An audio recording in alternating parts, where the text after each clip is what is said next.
கொடுத்திருக்கிற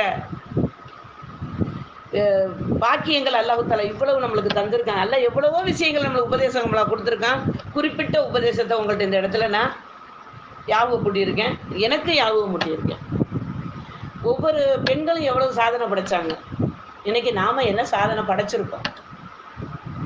ஒவ்வொரு காலம் இப்போ வந்து எல்லாருக்கும் தெரிஞ்சிருக்கு உங்களுக்கு சுவேதா காத்துன் ஹாரூன் ரஷீத் பாதுஷாவுடைய மனைவி. அவங்களும் அவங்களுடைய கணவரும் அப்பப்போ வந்து தீனுடைய இதுலேயும் மார்க்கத்துலேயும் இதாக பேசிக்கிடுவாங்க. மற்ற எல்லா விஷயத்துலையும் கலந்து ஆலோசிச்சுக்கிடுவாங்க.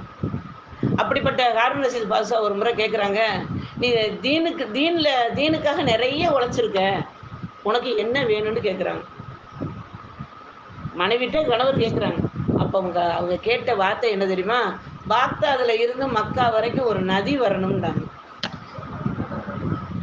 பாக்தாதுல இருந்து மக்கா வரைக்கும் கால்வாய், இப்போ நதி நம்ம சொல்கிறோம், கால்வாய் வெட்டி விடணும்ட்டாங்க. ஹாரூன் ரஷீத் பாதுஷா இது சாத்தியமாண்டாங்க.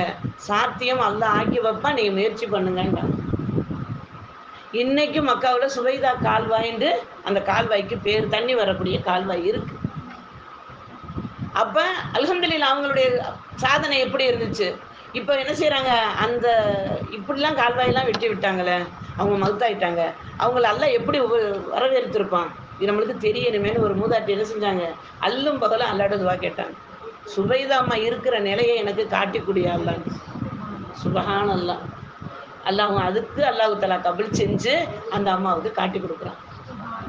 இப்போ அவங்க கேட்குறாங்க, அந்த அம்மாவை பார்த்து கேட்குறாங்க, அம்மா உங்களை அல்லாஹ் எப்படி உபசரிச்சான்?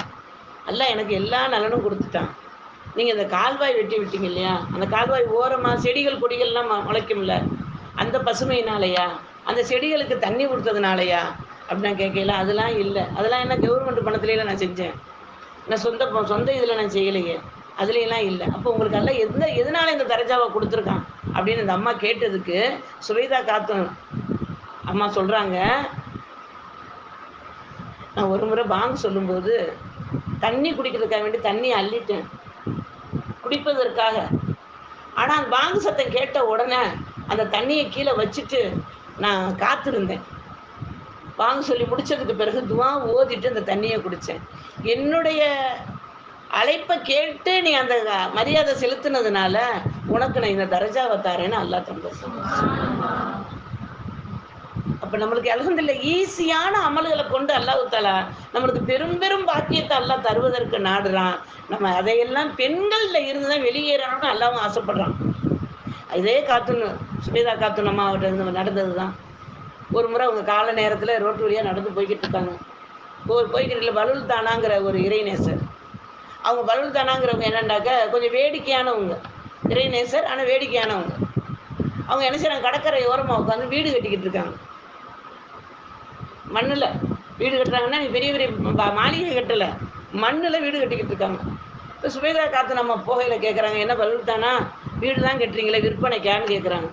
ஏன்னா அவங்க ஒரு மாதிரியான ஆள் தானே, அதனால் கேலியாக இவங்க கேட்குறாங்க, விற்பனைக்கான்னு கேட்குறாங்க. அதுக்கு அவங்க சொல்கிறாங்க, ஆமாம் விற்பனைக்கு தான். எவ்வளவு அப்படின்னு கேட்குறாங்க. இந்த வீடு எவ்வளவு? அப்போ அவங்க சொல்கிறாங்க 30 தீனார் அப்படின்னு சொல்லிட்டாங்க.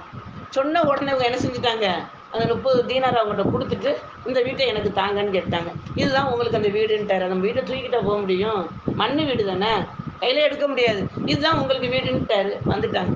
வந்ததுக்கு பிறகு என் கணவன் மனைவியும் பேசும்போது இன்றைக்கி என்ன நிகழ்வு நடந்துச்சுன்னா, நான் பலுல் தானாட்ட ஒரு வீடு வாங்கினேன். என்ன வீடு வாங்கினீங்க? இந்த மாதிரி மணல் வீடு வாங்கினேன். 30 தீனாரை கொடுத்து இந்த மாதிரி அவர்கிட்ட ஏமாந்துட்டிய. அவங்க அந்த 30 தீனார் வாங்கி தனக்கு வச்சுருக்க மாட்டாங்க. ஏழை எளியவர்களுக்கு என்ன செய்வாங்க, சதக்காக்கள் கொடுத்து ஹதியாக்களை கொடுத்து மகிழ்வாங்க. அதை நினச்சி தான் இவங்க கொடுத்தாங்க. சுவேதாமா கொடுத்துட்டு வந்துட்டாங்க.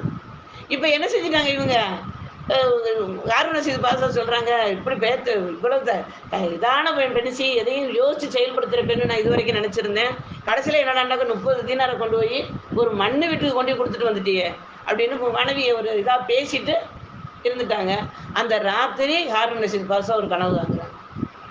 என்னென்னு கனவு தாங்குறாங்கன்னா, ஒரு நல்ல முத்தான மாளிகை இருக்குது, அந்த மாளிகையில் எழுதியிருக்கு சுபைதா காத்தினுடைய மாளிகைன்னு எழுதியிருக்கு. இதை பார்த்துட்டு ஹாரூன் ரஷீத் பாதுஷா என்ன செய்கிறாங்க, உள்ளே போக போகிறாங்க.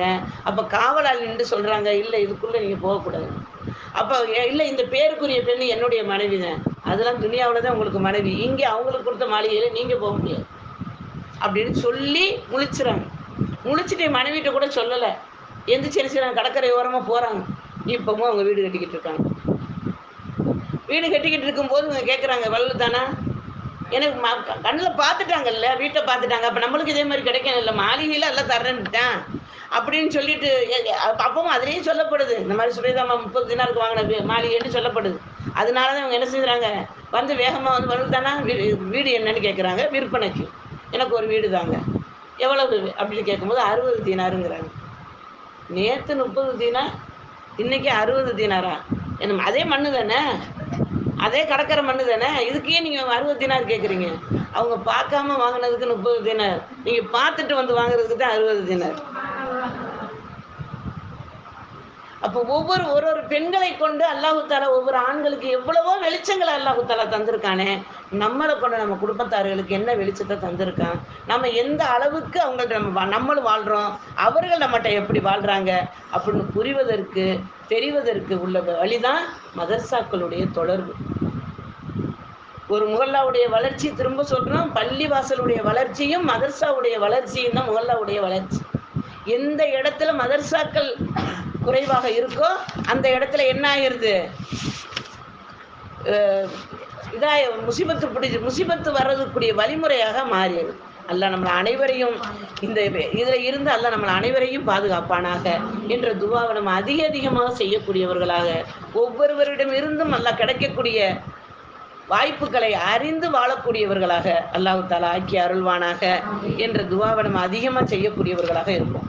இப்போ நமக்கு வந்து இந்த வளநாட்டில் நடந்த நிலை சரிவு எல்லார் மனசையுமே ஒரு மாதிரியாக அசைக்குது.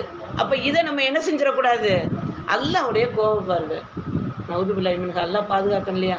அல்லாஹ் கோபமாக பார்த்தா ஒரு பகுதியை மட்டுமா அழிப்பான்? அல்லாஹ் இதை காட்டி நம்மளை என்ன செய்யறான், உன்னைய தப்பிக்க வச்சிருக்கேன்டா, அது எதனால தப்பிக்க வச்சிருக்கேன், நீ என்னை பயந்து நீ என்ன நடக்க போற,